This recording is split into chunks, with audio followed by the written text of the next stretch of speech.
Hello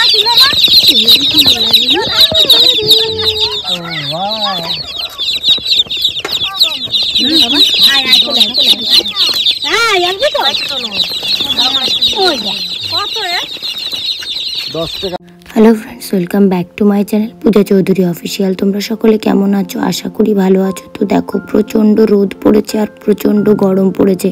পাশের বাড়ি কাকিমাদের বাড়ি মানে রিকদের বাড়ি এসে বসতে না বসতেই অর্ণব এসে হাঁক ডাক করতে শুরু করলো যে একটা কাকু নাকি মোটরসাইকেলে করে মুরগির বাচ্চা বিক্রি করে বেড়াচ্ছে, আবার ভাঙাচোরার বদলে। তো আমি বিশ্বাসই করতে পারিনি, আমরা কেউই বিশ্বাস করতে পারিনি, ভাবছিলাম ও মজা করছে। তো তারপর অর্ণব কাকুটাকে ডাকা মাত্রই আমরা রাস্তায় এসে দেখি হ্যাঁ সত্যি এই যে এই কাকুটা যাকে তোমরা দেখতে পাচ্ছ, এই কাকুটাই মোটরসাইকেলে করে মুরগির বাচ্চাগুলো বিক্রি করছে। হ্যাঁ, ভাঙাচোরার বদলে। দেখো তুমি টিন ভাঙা, তারপরে সমস্ত প্লাস্টিকের বোতল টতল এইগুলো সমস্ত কিছু দিয়েই রাখতে পারবে। আর এছাড়াও এক একটা মুরগির বাচ্চা 10 টাকা করে পিস বলছিল। তো যাই হোক, রিকের মা কাকিমা 6টা মুরগির বাচ্চা মানে 5টা মুরগির বাচ্চা রেখেছিল, আর এই কাকুটা আবার একটা মুরগির বাচ্চা ফ্রি দিয়েছিল। তো যাই হোক, কাকুটা ভীষণ ভালো। আর এই রোদের মধ্যে এইভাবে বিক্রি করে বেড়াচ্ছে, সত্যিই ভীষণ কষ্ট হচ্ছে। আর ওই যে কৃষাণুবাবু ওর ছোটো মার কোলে বসে আছে, আবার হাই করতে বলছে ওর ছোটো মা, ও আবার হাই করে দিল। আর এই যে অর্ণব আবার কাকিমার কাছ থেকে খাঁচা নিয়ে এলো, তো মুরগির বাচ্চাগুলোকে একদম খাঁচায় নিয়েছিল।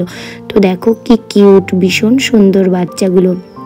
আর ওরা যেভাবে ডাকছিল সবাই মিলে, ওদের আওয়াজটা এত মিষ্টি লাগছিল শুনতে, কি বলবো, আমার তো ভীষণ ভালো লাগছিল। তো যাই হোক, এই যে অর্ণব আবার ওর জেম্মাকে ডাকছে ওইভাবে, আমি আবার ওকে ভাঙাচ্ছি ওইভাবে আবার কে ডাকে, তো বলছে যে ওর হাতে তুলে দিতে হবে। তো ওর হাতে তুলে দিতে হবে, ও নিজে তুলে নিতে ভয় পাচ্ছে, তো ওর হাতে তুলে দিতে হবে, তাকে ধরতেও ভয় পাচ্ছে। তো যাই হোক, এবার ধরলো সাহস করে, হাতে নিয়ে ভালো করে মজা করছে। তো হাতে নিয়ে বাড়ি চলে গেল।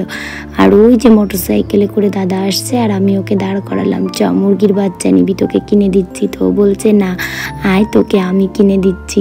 তো যাই হোক, দাদাকে তো তোমরা সবাই চেনো, আমাদের বাড়িতে অনুষ্ঠানের দিন ক্যাটারিংয়ে দাদাকে দেখেছো। আর এই যে এই কাকুদের বাড়িতে এই যে বাদাম গাছ লাগিয়েছিল কাকু, মাঠ থেকে তুলে এনে এই যে বাদামগুলো ছাড়ানো চলছে। যে ছাড়াচ্ছে উনিও একটা ঠাকুমা, তো ওই ঠাম্মা বাদামগুলো ভালো করে ছাড়াচ্ছে। আর এই যে মুরগির বাচ্চাগুলো খাঁচায় দিয়েছে। আর এই যে কাকিমা খুদ খেতে দিয়েছে, চালের যে খুদগুলো হয়, ওরা কত খাচ্ছে, ওদের কত খিদে পেয়েছে। অর্ণব আবার বাটিতে করে জল নিয়ে এলো, তো কাকিমা বললো এই ওরা বাটিতে জল খেতে পারবে না, তো কাকিমা আবার জল খাওয়ার অন্য ব্যবস্থা করে দিল। তো যাই হোক, এই যে আবার হাতে নিয়েছে, হাতে নিয়ে ও যে কি মজা পাচ্ছে। তো আমাকে বলছে বৌমনি তুমি ছবি তোলো, ভিডিও করো, দেখো ওরা কি সুন্দরভাবে রয়েছে, সত্যি ওরা কি সুন্দরভাবে রয়েছে, এরাই একদিন কত বড় হয়ে যাবে, কি মজা লাগবে দেখতে।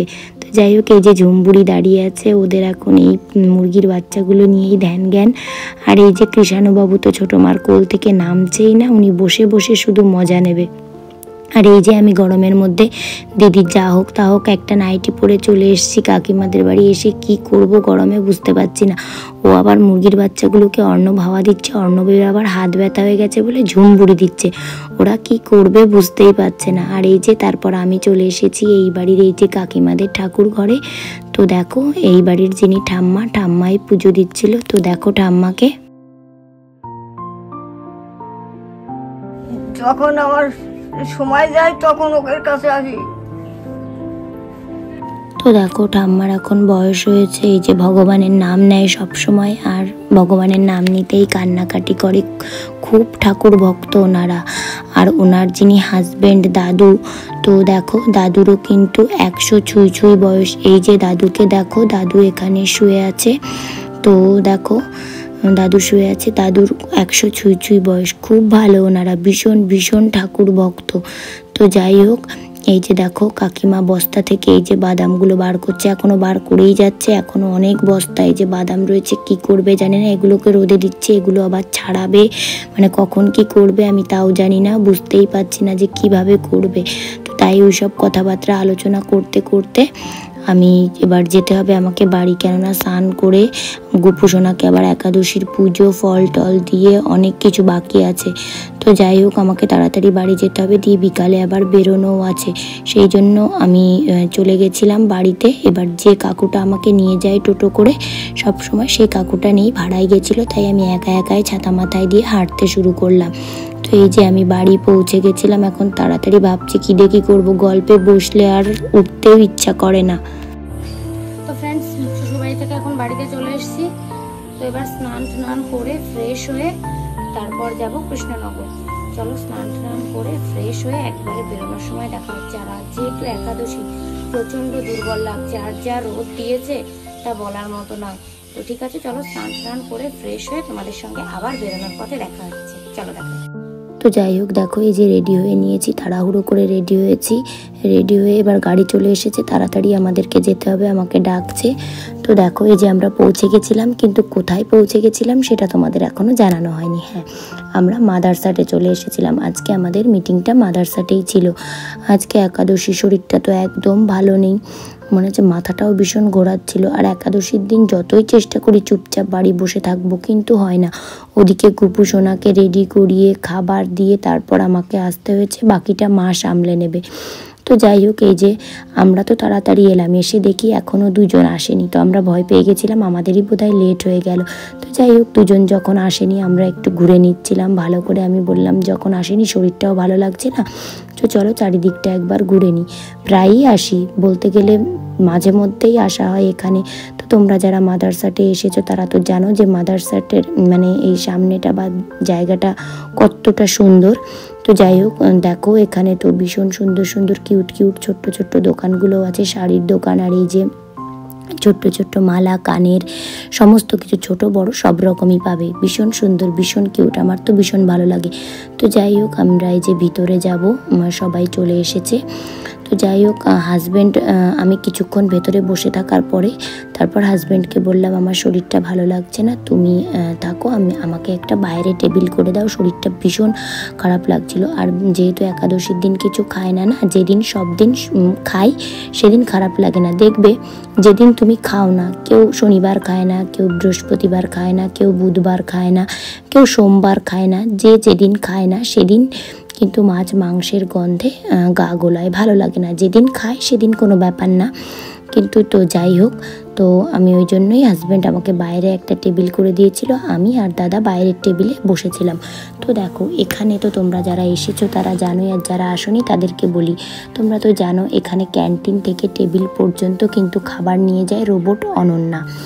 তো এখানে এখনো পর্যন্ত মোট 4টি অনন্যা নামে রোবট সকাল থেকে রাত পর্যন্ত মানুষের কাছে ক্রমাগত খাবার পরিবেশন করে চলেছে। রোবটের চলার পথে ভিড়ভাট্টা হলেই রোবটটি দাঁড়িয়ে পড়ে এবং জায়গা দেওয়ার জন্য অনুরোধ করে।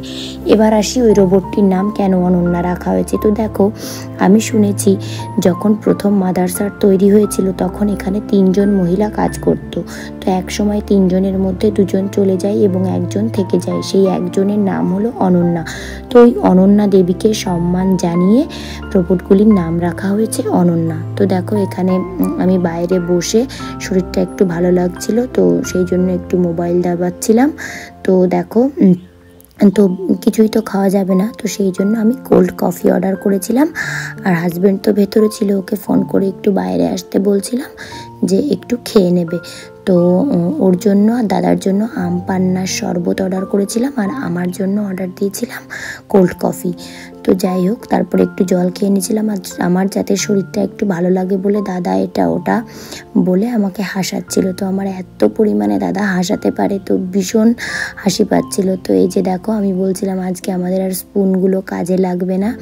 তো যাই হোক এই যে এই দিদিটা খাবার নিয়ে চলে এসেছে আমাদের। তো কি বলবো, কোল্ড কফিটা দারুণ হয়েছিল। আর আমি কোল্ড কফিটা এখানে এলে ভালোই খাই। আর হাজব্যান্ডের থেকে একটু আম পান্নার শরবতটাও ট্রাই করেছিলাম, ভীষণ সুন্দর হয়েছিল।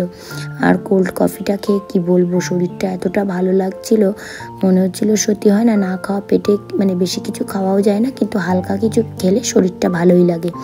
তো যাই হোক, এই যে গল্প গুজব করে আবার একটু চলে গেছিলাম ভেতরে, কারণ মিটিংটাও থাকতে হচ্ছিল। শরীরটা এত খারাপ লাগছিল, ওই জন্য আমি সবাইকে বলি যে আমাদের একাদশীর দিন মিটিং না রাখতে আর চলে না। সারাদিন বাড়িতে গুপু সোনাকে দেখাশোনা করে তারপর এলে মানে শরীরটা আর দেয়ও না।